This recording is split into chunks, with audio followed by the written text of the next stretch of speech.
You ask Tiger to solve. This deals with linear equations with one unknown. The final result is c equals 5.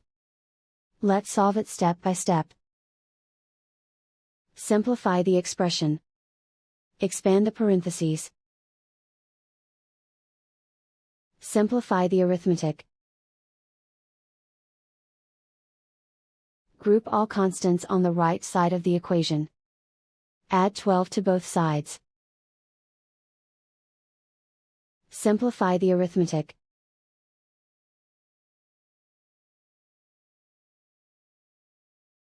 Isolate the c. Divide both sides by 4. Simplify the fraction. Find the greatest common factor of the numerator and denominator. Factor out and cancel the greatest common factor. And so the final result is c equals 5.